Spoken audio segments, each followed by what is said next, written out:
The Taylor Sheridan boom has delivered a number of exciting projects over the past few years, though Mayor of Kingstown has come to stand out as a sneaky underdog. Co-created with star Hugh Dillon, the series, centered on Jeremy Renner's titular unofficial ruler of the Michigan prison town, didn't get off to the best start. It was almost too bleak in its story, even if grounded in dark reality.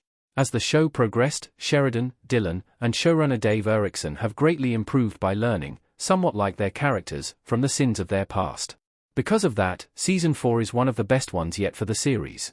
Picking up shortly after the Mayor of Kingstown Season 3 finale, the new episode see Mike contending with the Kingstown prison's new warden, Edie Falco's Nina Hobbs, as she looks to tighten the screws on his connections with the guards and gangs inside.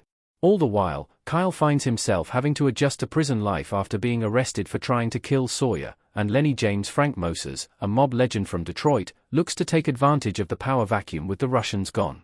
Going into its return, I expected Mayor of Kingstown Season 4 to struggle to find a big new hook for the story, and for Mike to spend the majority of the time trying to protect Kyle while he's inside. What I didn't expect was the number of bodies being dropped and punches to the gut delivered that left me constantly guessing what was coming next. Season 4 delivers the highest stakes yet for Mayor of Kingstown. Mayor of Kingstown has successfully shown the grim reality of a town so deeply entrenched in a balance between its criminals and its law enforcement. Every season has certainly come with its fair share of victims, but apart from the explosive third season, it's never really felt like the writers were willing to take risks by killing off as many main characters as Season 4 does. There are still a few characters who survive attempts on their life in ways that are a bit too convenient. Despite these few, those who are killed off this season not only make Mike's life all the more difficult, but also come with an appropriately emotional reckoning for those around him.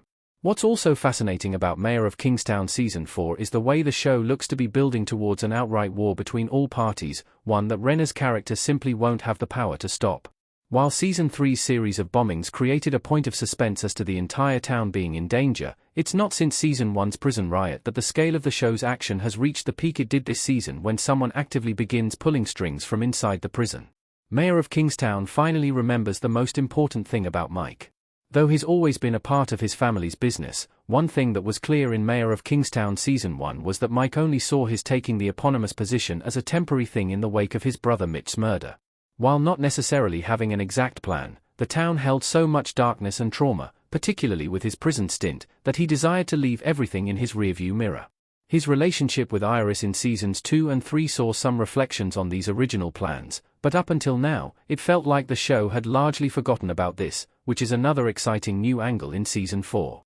As the tensions escalate, Mike starts to show those signs of wanting to leave the town behind again, not because he believes peace is on the horizon, but because he's tired and ready to move on. It's this dichotomy that makes Mike's efforts in Season 4 more effective, as every new development leaves him with genuinely no choice but to keep pushing. No longer playing the game of being the mayor, Mike is back to having to reluctantly act as such as he protects what little family he has left. This is further bolstered by Jeremy Renner's great work in the leading role.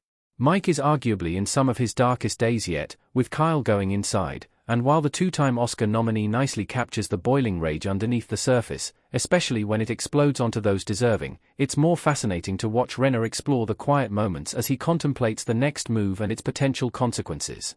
The writing is still a bit loose in its dialogue.